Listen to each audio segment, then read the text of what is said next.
ยหอมปานจะกินสองเอาแก้มแดงแต่สุดท้ายนวลน้องคำแพงแก้มแดงน้องเลยแยกทางน้องนางตั้งแต่วันนั้นการดา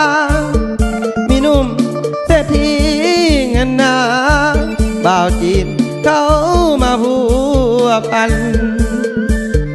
น้องก็เปลี่ยนไปหันหลังลาแบบบ่สั่งกันความหักต้องเอาวาดฝันจอมขวัญน้องมาลิมลงอานงเงินกีบไทยสิสู้เงินหยวนหัวใจน้องเลยเลล้วนเห็นบ่าวเงินหยวนลืมอายได้ลงระวังเด้อลาบัดเขานี้เมื่อกราบคือน้องกงอายานแต่นวลอนงเจ้านั้นท้องบ่มีพอนวลละอขอให้เจ้าสุขสมหวังกับหนุ่มบ่าวจีนเงินดังเงินหยวนเขาให้การดาส่วนอายมันจนใส่เงินกีบน้องเบาอาสาชาตินี้คงหมดปัญญาสิได้การดานั้นมาเป็นแฟ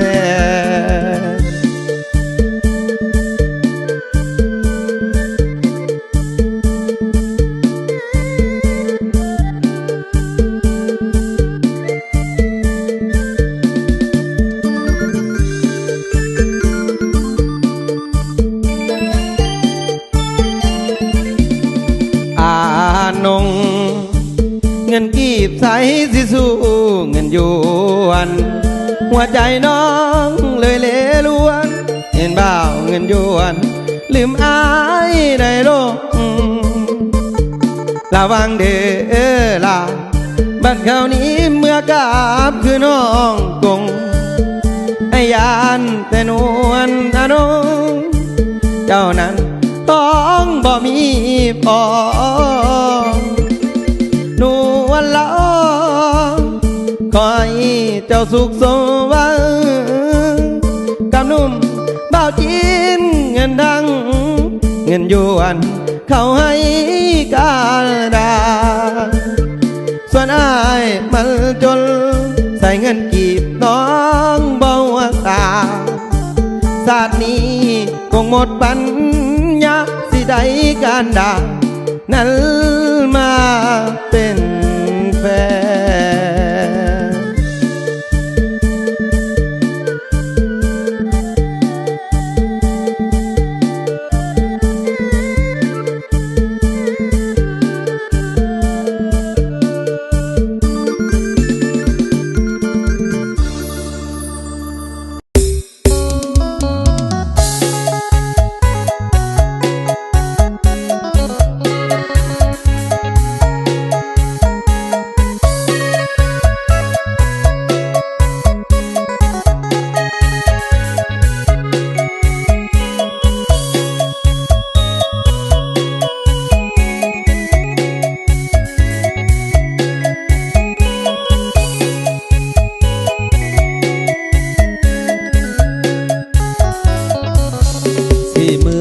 สำได้ที่ได้น้องมาเป็นแฟนอายเป็นคู่เคียงกายสบายมีน้องอยู่นำคนเขาสิว่าเขาจนหาเช้ากินค่ำมีน้องอยู่นำบ่สนคำคนนินทาบ่แค่ดอกนาไผสิว่าไอ้ดีบ่สนมีน้องเคียงคู่ทั้งคนไอ้บ่เคยสนคำคนเขาสาปวดหัวเป็นไข้ งใจคือน้องนี่นาน้องนั้นคือยากำลังใจให้อายทุกวันบอกแค่ดอกนาที่ได้น้องมาเป็นคู่ชีวิตมีน้องจึงมีวันนี้เป็นคู่ชีวิตพาอายเดินไปปัญหาหลายอย่างมีน้องช่วยให้แห่งใจที่ทุกซ้ำได้มีน้องเพียงผู้อยู่นำเลื่อยมาย้อนวาสนาของอายเบิ่งบ่มีผิดเลือกน้องเป็นคู่ชีวิตเหมือนฟ้าลิขิตส่งน้องลงมาน้องดีทุกอย่างสู่สนกับอายแก้วตาถึงคนนินทามีน้องเคียงกายอายนี้บอกแค่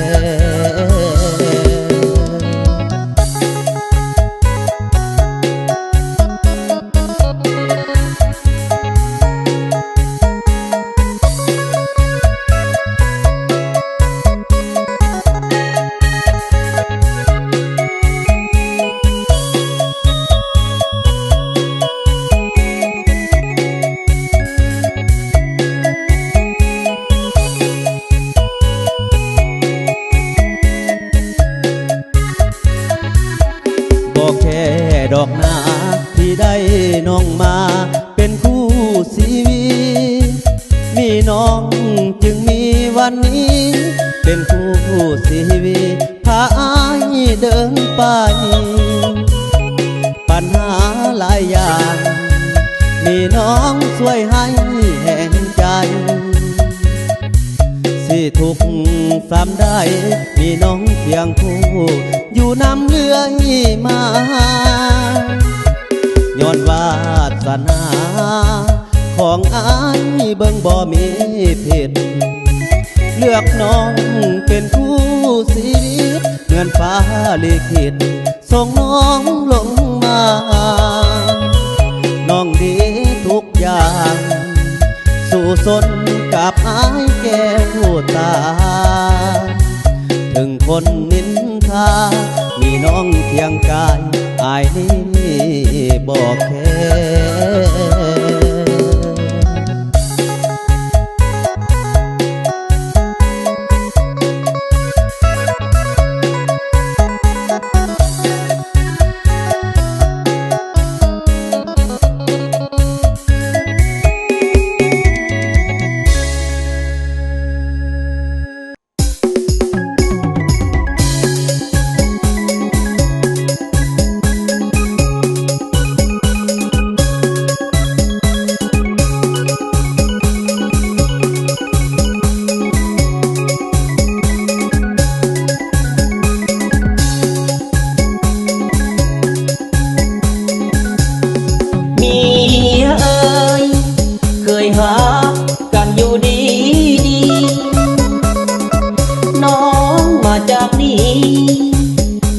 ไปโดยเหตุผลได้หรือที่อายจนหน้ามนจริงได้หนีไปทีมลูกทีมผัวลงได้สามไว้น้องทำได้ลงน้องลืมลูกลืมผัวไปได้สงสารลูกน้อยห้องไห้เสียใจแม่เจ้าจากนี้น้องสร้างใจดำลืมคำสัญญาก่อนนี้บอกคิดว่ามีสินี้ชาตินี้หากอายมีกรรมลูกน้อยทำหาแม่คือบ่มาแต่เศร้าจนค่ำลูกให้คิดนำบอกกันน้ำตาบ่ไหวกอดเอาลูกน้อย แล้วน้ำตาไหลลูกเอ๋ยแม่เจ้าหนีไปเขามีผัวใหม่อย่าได้แอวหาการดาคือมาทิมอายลงคอน้องหูบ่น้อขาดเจ้าไอ้กินน้ำตามีสุขกับเขาหัวเก่าคนนี้ก็ลาอายจนบ่โทษดอกนาสุดเถิดกันดาหากกับคนโดย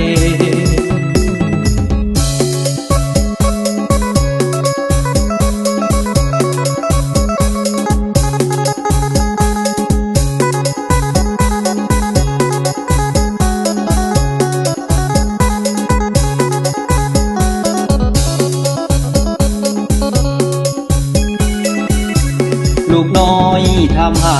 แม่คือบ่มาแต่เสาจนคำลูกให้คิดนำพอกันน้ำตาบ่ไหว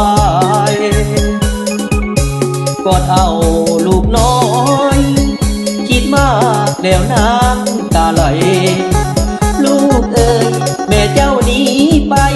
เขามีผัวใหม่อย่าได้แอวหาการดา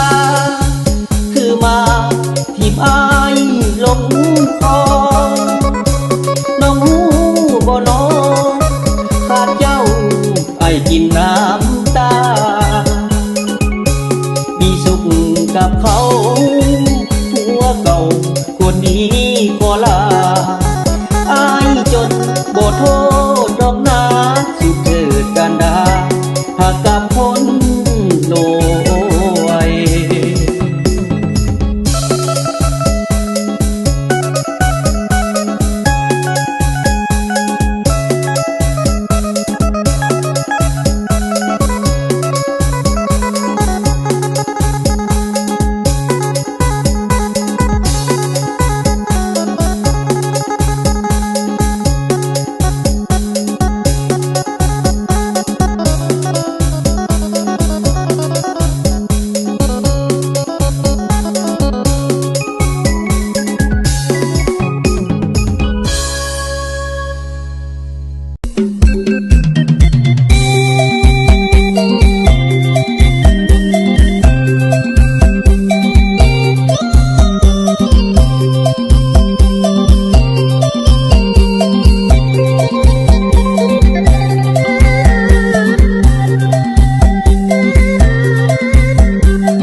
ตั้งแต่จากบ้านไปไกลสามวัยก็ส่งข่าวมาไปอยู่เมืองใหญ่กรุงเทพกรุงไทยพุ่นนาได้อยู่ตึกสูงเพียงฟ้าลืมฮอดเถียงนาที่เฮาเคยนอนลืมแล้วบ่นางเจ้าจังบอกคืนมาบ้านก่อนเคยบอกว่าฮักกันอ้ายนั้นยังจำทุกตอนอยู่ใต้ห่มว่าสัญญากับน้องบางอ่อนเจ้ายังเอียงแก้มให้หอมงามงอนอ้ายยังฝังใจมาเถิดการดาหน้า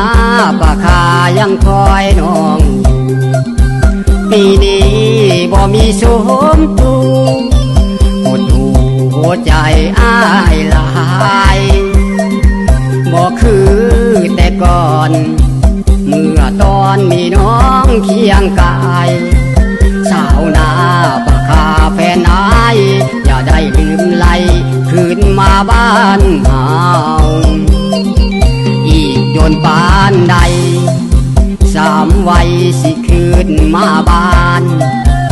คืนสู่ครอบครัวเฮือนซานอายนั้น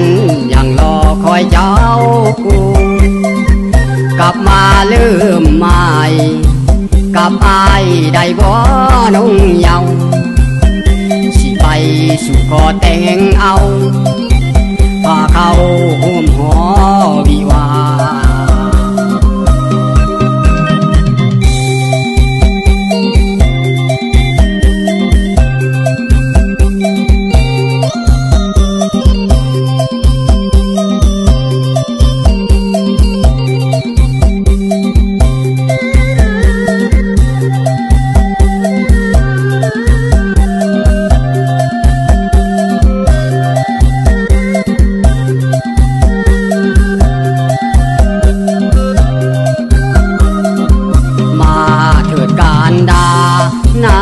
ปากคายังคอยน้อง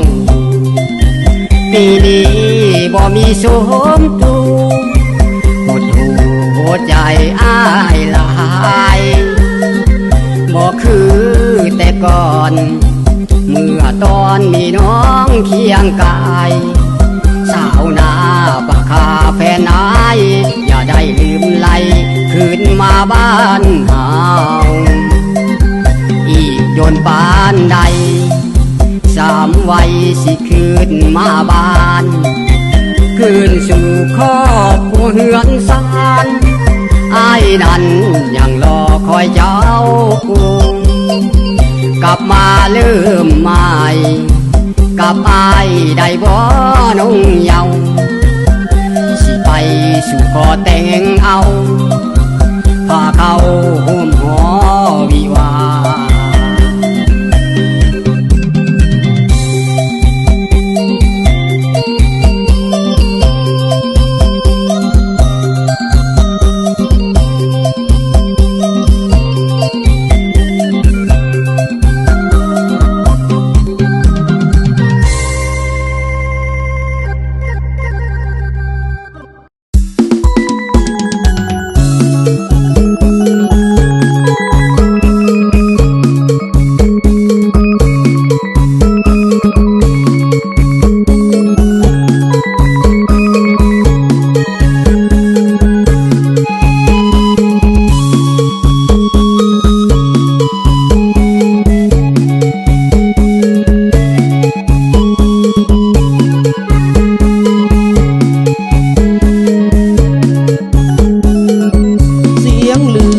ดังก้อง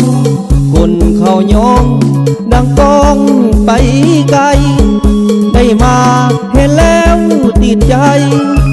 สาวไหวสาวบ้านนาหูเป็นบุญของอาย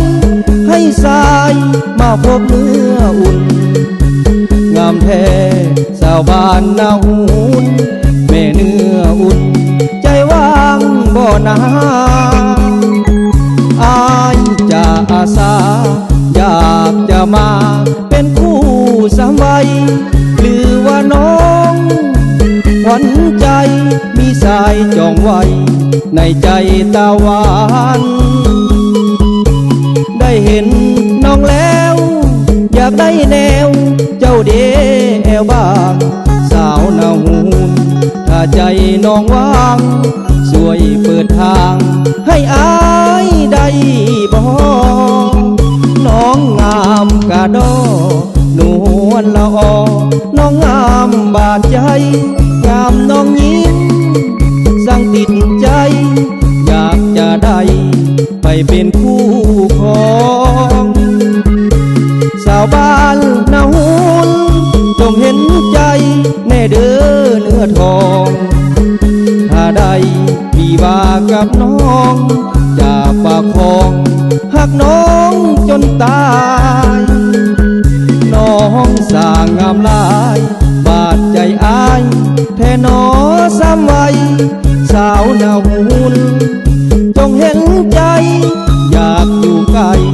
นะแม่ตาหวานอยากมาแต่งน้องประคองหากน้องคนเดียวสาวนาหู ใจอยากคนเลี้ยวหากน้องคนเดียวเด้อสาวหน้าหู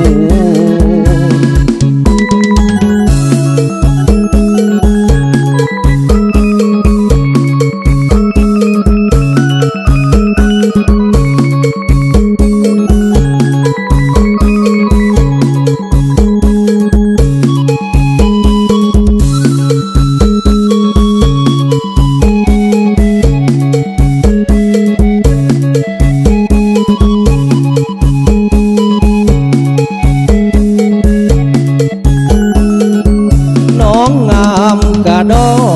นวลละออน้องงามบาดใจงามน้องยิ้มสั่งติดใจอยากจะได้ไปเป็นผู้ครองสาวบ้านนาหุนจงเห็นใจแน่เด้อเนื้อทองถ้าได้มีว่ากับน้อง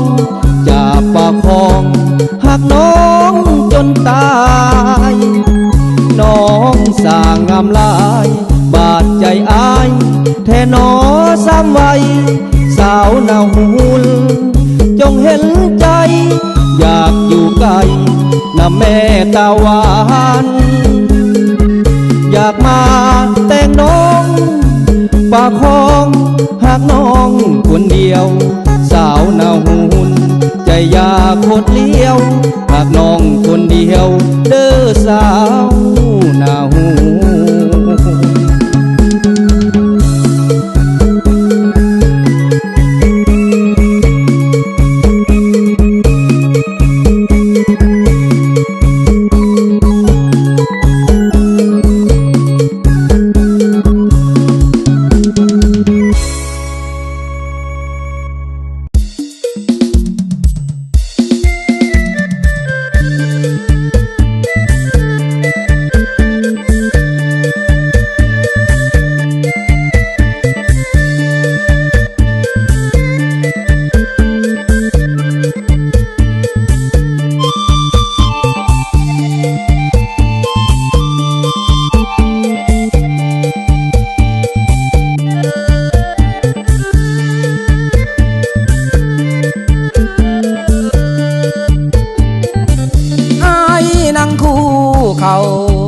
บังเสาลีอยู่ปลายสานเนียมไปเงินน้องน้องคานเขาเก็บงานกินดองสุ่มไผ่สุ่มเคยถ้างัวกลัวหมูคืนบ่อยากให้ฮอดมือแต่ว่าเฮาก็ต้องทำใจเมียข้าเคยเป็นปัญญาของเฮาอายเป็นผัวเก่าผู้ข่าวว่าเจ้าเอาหัวกันน้ำตาไว้จานมาไหลลงใส่กอกงัวเจ้าสิเอาหัวตุ่มเคยข้างัวเสียงห้องหูแซวจอลาจากลำบากนั้นเป็นของเฮาทุกกายนั้นเป็นของเจ้าหอดมือเจ้าเข้าสู่ห้องแขกมาห่วมงานออกฟ้อนลำอยู่ในงานดองไอ้นี้ได้แต่จอบซองที่งานดองเสียงห้องโอ้แซวหากไปได้ดีไอ้นี่ก็ดีใจนำจะลืมคนอยู่ทางหลังสองคนนั้นเขาบ่ทันใหญ่ที่บอกกับเขาต่อไปนี้เจ้ามีพ่อใหม่หัวเก่าบ่มีความหมายใจแต่อวยใส่ให้น้องโชคดี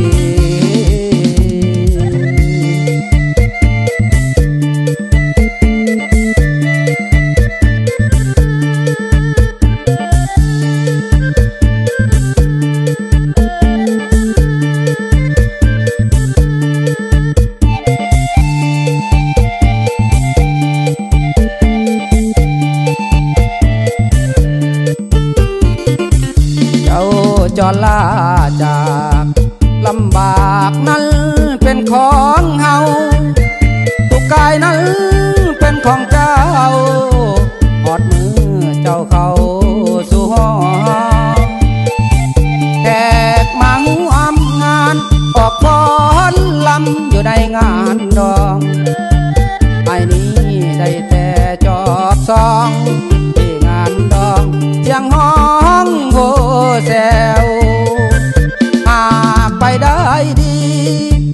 ไอ้นี้ก็ดีใจนำจะลืมคนอยู่ทางหลังสองคนนั้นเขาบ่ทันใหญ่ที่บอกกับเขาต่อไปนี้เจ้ามีพ่อใหม่ผัวเก่าบ่มีความหมายใจแต่อวยใส่ให้น้องโชคดี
จะคิดว่าเมียของอายสิหนีอยู่มาหลายปีบ่เคยมีเหตุการณ์อันใดแต่งงานกันมาจนมีลูกนำกันสองฝ่ายเป็นเมียที่ดีของอายเอาใจใส่อยู่ทุกเวลาอายออกไปหาเงินมาสร้างสาครอบครัวเทตามหน้าที่ของผัวหวังให้ครอบครัวของเฮาสบายแต่มาวันนี้คนดีก็มาเป็นไปเหตุการณ์บ่คาดฝันไว้เจ้านอกใจไปน้ำคนอื่นต้องทนกำคืนค่ำคืนยามลูกห้องหาได้ยินเสียงเอิ้นมารดาพาใจไอ้ทรมานจิตใจเรื่องยามไปบ่สั่งไอ้เลยนอนางกลับมาตั้งแต่เหตุการณ์เมียอยู่ทางบ้านก็ประหารใจน้องสร้างเหตุใดใจดำแท้นอนงคานอวยพรให้เจ้าสมหวังอย่าได้หันหลังเต่าย้อนคืนมาความหวังสัตว์นี้บ่มีเจ้าแล้วแก้วตายอมเจ็บเพื่อน้องการดาโชคดีเถิดหน้าเมียแพงของอาย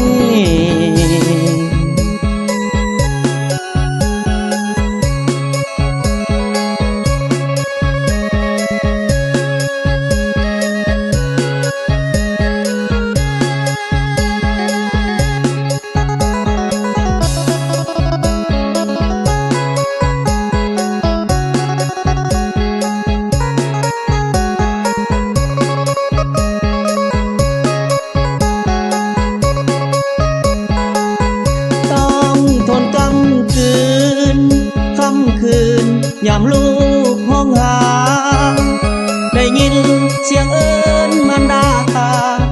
พาใจไอ้ทรมาน